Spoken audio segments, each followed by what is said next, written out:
AP 世界物業顧問特約世界樓巡禮，為你搜羅全球物業資訊。世界樓巡禮，主持魏美珍、莫佩文。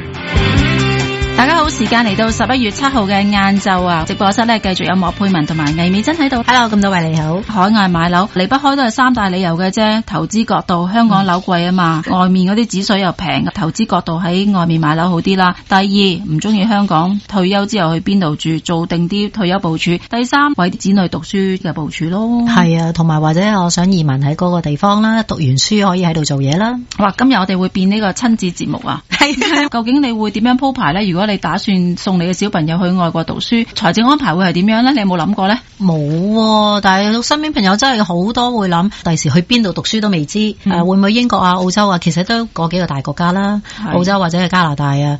啲而家啲 currency 咁低，第時再升定跌呢，都係一個擔心嘅原因嚟。我諗好多人都會只係計條數，學費幾多錢啊，住宿幾多錢啊，生活費幾多錢啊，跟住預定一筆錢擺喺銀行穩穩陣陣啦。咁到時到客過數俾阿仔交學費啦。但 Michelle 啊，你講到咁擔心，我哋呢個節目咧係投資升值噶嘛？有冇啲機會或者有啲搵啲高人教下路？有冇啲真係兩全其美嘅方法咧？係咯，又可以讀到書，又可以賺下錢，俾下學費得唔得？又唔使咁古板嘅做法咧吓。AMTD 主席阿曾慶倫呢應該會俾到啲意見我哋嘅。Alan 你好，Michelle 你好，Paula 你好。Hello， 你有冇小朋友噶？啱啱去咗外國讀書。大學啦，已經可以同我哋 share 下啦，經驗啦。所以頭先你講起上嚟都好有共鳴嘅。係咯，真係唔知點㗎，即係攞去投資又驚蝕咗啊嘛，到時連個學費都蝕埋，咪慘。咁但係如果淨係一嚿 cash 擺喺銀行賺息嘅話，我又驚貶值喎，好多問題啊，真係。香港買樓咧，而家又話轉角市喎，香港樓又貶值喎，咁點算啊？咁多樣嘢都貶值。係啊，頭先兩位都講到啦，又驚佢個啲物價會貴，又驚嗰個如果喺英國讀書又驚個磅紙反彈升翻上去，嗰嚿錢就越搣越少。哎呀，搣完1-2年交完學費，生活費可能就最尾又唔知得唔得，玩下手佢話唔成點算啊？係，總之真係呢個咧就諗落去就唔想諗噶啦吓。咁呢咁多咁嘅問題，仲要一樣嘢，我自己已經可能香港生活好忙啊，你仲要成日都要睇住個英鎊高定低啊，一低又要跑去銀行匯下錢啊，排長龍都不再講啦。有手續費啊嘛，你頻係咁匯，少數怕長計，佢去3年4年就48次，每次抽你少少咧，其實條數都好。但係我有朋友試過咧，喺澳洲咪有一排係升到成8嘅，1對8噶嘛，咁佢跌咗少少就換啦，入啦，有好大壓力嘅其實。好大壓力，跟住點知而家跌到5.4啊，仲平啊而家。仲平啊，咁佢就哎呀抌心啦，生多個咯，再讀多一次咯，溝淡嘅係嘛。講笑啫，有咩好計劃咧嚟介紹？咁點算咧？真係面對呢啲咁嘅壓力。咁咧，我自己因為咧都喺呢方面有呢個自己嘅利益所在啦。咁亦都同好多嘅唔同嘅朋友傾過。咁咧，其實有一個概念咧，可以借鏡新加坡。我有一個新加坡嘅朋友咧，佢哋嘅概念咧幾得意嘅，可以同大家分享一下。咁呢個概念咧，先唔好講個具體係點先，講個概念睇下大家啱唔啱聽先啦。亦都係針對住頭先嗰連串嘅問題。咁佢哋咧喺新加坡咧就有一個咁嘅以下咁嘅概念，佢就問自己啦：喂，如果我頭先話擺埋嗰100-200萬嘅港紙，可以唔係擺到死咕咕嘅，係等去匯錢嘅，每個月少啲，每個月少啲嘅，而呢筆錢仲可以有機會去賺到少少，唔好話利息啊，即係有啲回報嘅，每個月有穩定嘅回報，好唔好咧？好啦，好啦。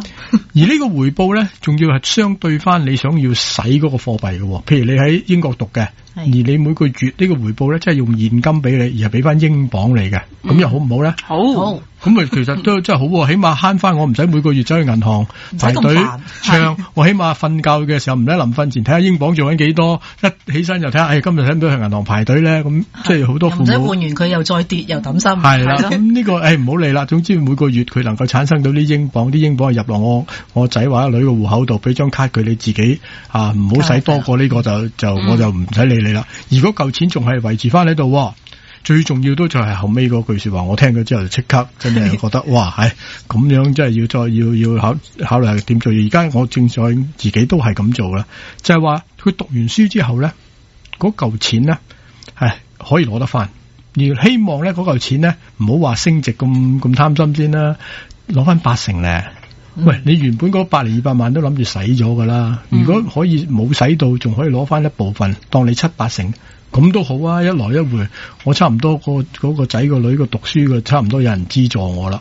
咁即係首先要有嚿種子基金，然之後嗰嚿種子基金咧係可以賺錢嘅。咁以上如果有呢啲咁嘅概念，幫唔幫到大家？你覺得？當然幫到啦，梗係幫到啦。係，咁我又真係我又好簡單，咁我聽咗佢咁講，我又真係自己試下去做。咁得唔得啊？咁咧，佢哋喺嗰邊咧就有一個名嘅，呢個名都幾文雅嘅。呢個概念頭先講嘅以上概念，如果做足晒咧，個概念叫咩咧？就叫做以樓養學啊，用層樓去養個學生，以樓養學。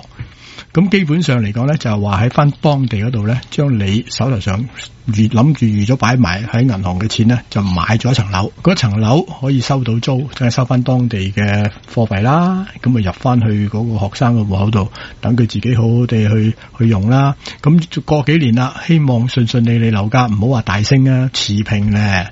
賣翻出去咯。如果佢升值，譬如我哋最近又講曼徹斯特咧，你話倫敦好貴啊，曼徹斯特都係一個好好嘅投資機。以樓養學呢一樣嘢一定係要有一個現金流出現嘅，咁樣先至可以 fulfill 到你養學嘅。有啲人買樓可能就係擺喺度等升值噶嘛，就唔係呢樣嘢啦。係啦，嗰啲就因為唔能夠每個月產生到個現金流，同埋係等幣嘅貨幣啊嘛，即係每個月等幣俾翻啲英鎊，唔使你去匯款，咁就如果你真係擺喺度吉咗間樓，等佢升值咧，就唔係以樓養學嘅概念啦。咁即係咪用個租金回報，用個租金同埋個現金流，現金流產生？咁你個現金流都係嚟自一樣嘢嘅啫，租金嘅。冇錯，你樓冇現金流 create 出嚟。係啦，最主要係租金嘅收入。咁你知啦，喺外國買樓其實係好多係一條龍嘅服務，嗰個租務嘅代理咧可以幫你係代收啦，搞埋晒啲 credit card 啊，搵埋租客啊。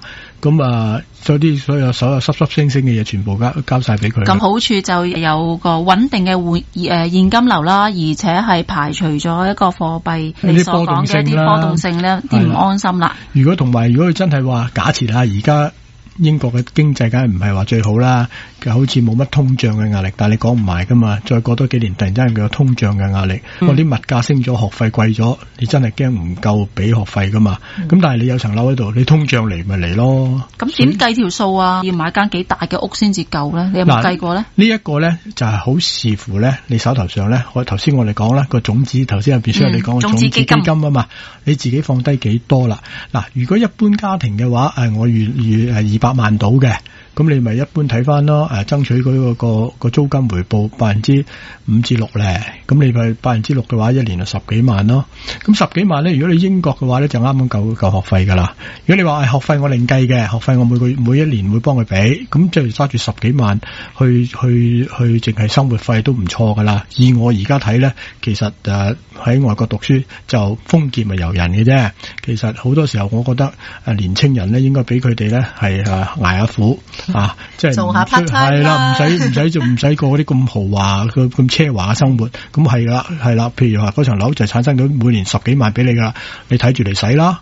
等佢自己咧係有一個理財嘅概念即係唔好做到成日係入不敷支嘅。咁到第二時畢咗業出嚟咧，可能分分鐘咧呢個先係佢最好嘅培訓得到出嚟嘅結果。喂，我好贊成你呢樣嘢。如果細路仔唔捱嘅話，大個嘅時候就要捱得好辛苦噶啦。啱咁所以咧，我覺得咧細路仔就唔好俾咁多好嘢佢，反而咧爹哋媽咪就應該趁住大家仲係好健康嘅時候咧，應該去周遊列國，買一層樓俾個仔讀書安頓好之後咧，自己應該攞個 Golden Visa 周圍去。我以前英國讀書都有做麥當勞㗎，係咪㗎？part time 㗎，肯定好多人幫你買嘢啦，個個都要去排你個 counter 啦，其他啲冇人幫襯。好玩嘅，其實你累積咗做嘢嘅經驗咧，就係俾日後你做嘢都其實係有幫助。好啦，爹哋媽咪要去周遊列國，首先要攞 Golden Visa 係咪？一陣間我哋請多位嘉賓上嚟啊 ，Jennifer 啦會同我哋講下咧就係 Golden Visa 啦，上個星期都講過㗎啦。Golden Visa 攞住係咪一證真係通行咧？申請 Golden Visa 嘅時候要注意啲咩地方？一陣間 Jennifer 同 Alan 又會再同我哋深入睇睇嘅。英國曼徹斯特